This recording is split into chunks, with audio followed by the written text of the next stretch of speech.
So this is another numerical on nozzles, which is an impulse turbine of 1 megawatt has steam entering at 20 bar and 300 degrees Celsius and the steam consumption of 8 kg per kilowatt hour.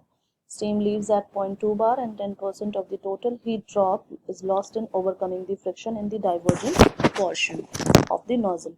If the throat diameter of each nozzle is 1 centimeter, then determine the number of nozzles required and the exit diameter of each nozzle. So, as it is given in the question, the inlet condition is 20 bar and 300 degrees Celsius and the exit condition is 0.2 bar.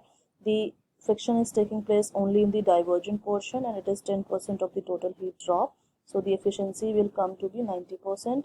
The diameter of the nozzle is given as 1 centimeter and the steam consumption rate is given as 8 kg per kilowatt hour. So also the power produced is given as 1 megawatt. So for having the throat condition, as it is clear, it is talked about the throat diameter. So it is a convergent divergent nozzle. So 1 to 2 is taken as isentropic, as no friction is given in this, and from throat to exit 2 to 3 the friction is taking place, which is 10% of the total heat drop. So it is 2 to 3 dash. To have the pressure at the throat, we will use the same formula as we have used in multiple questions. P2 upon P1 is equal to 2 upon n plus 1 raised to the power n upon n minus 1, which is also written as P2 is equal to 0.546 P1 because n is equal to 1.3 for the superheated steam and this is the superheated condition. So P2 will be equal to 10.9 bar. H1 and H2 I have left blank so that you can see it from the Mollier chart and put it over here, and then you can match up the delta H which is calculated as 142. So you should learn using the Mollier chart which I have discussed in another video, and then you can find the delta H. V2 you can directly read from the Mollier chart only. So try to do this question using the Mollier chart so that you get to the practice of using it also. So C2 at this point, throat can be calculated as under root of H1 minus H2 into 10 to the power 3 for conversion into of kilojoules into joule.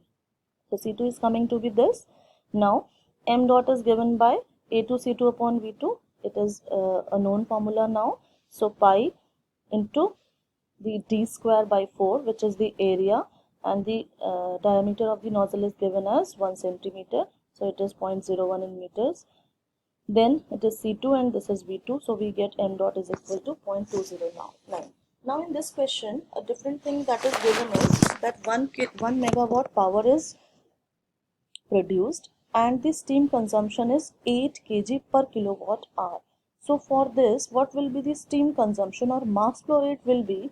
It will be 1 megawatt converted into kilowatt by multiplying it by 10 to the power 3 and 8 kg for 1 kilowatt. So the for 1 megawatt it will be 1 into 10 to the power 3 into 8. So this is the turbine power per nozzle for the nozzles. So nozzle or turbine is same part because it is an impulse turbine, so power is derived only, pressure drop will take place only in the nozzle only. So as we know that mass flow rate we have calculated as this. So for the per hour we can multiply it by 3600 and we will obtain the mass flow rate in kg per hour. So for as now this is also in kg per hour, this is also in kg per hour, and this is the obtained output, and this is the mass flow rate for a single nozzle, as single nozzle diameter is used here. So for obtaining this much power, the number of nozzles required will be calculated by this power divided by the power from the single nozzle. So this will be 11 nozzles by dividing the 2. If it will come to be 10.8 or 10.9 or 10.5, 10.6, then we will approximate it to the next integer because nozzles will be an integer value, the number of nozzles. Now, the for the exit condition, we will first find this 3 condition and the enthalpy at 3, and then using the efficiency formula, which is given as 90%, we will find H3 dash. So for this, we have used delta H1 minus H3 directly, as I am telling that you should use the Mollier chart, so there will be no need to calculate the X or T superheated, and we can directly see the enthalpy difference to find the velocity. So you will directly read H3 from the Mollier chart, and then you can put the two and then you can match up whether delta H is coming to be this or not. Now actual enthalpy drop will be 90% of the ideal heat drop. This is because in the question it is given as 10% is lost in overcoming the friction in the divergent portion only. Fine. So this will be this one. Now it will be V3 into V3 is equal to 7.2. This we can directly read from the Mollier chart only. Then C3 we can calculate by under root of 2 into 1000 into the enthalpy drop, and enthalpy drop is this. So it is coming to be, C3 is coming to be 1205.2 meter per second. Then for the mass flow rate, we can equate this and we can get the exit condition A3 as, because mass flow rate is constant, so m dot is 0.209 only.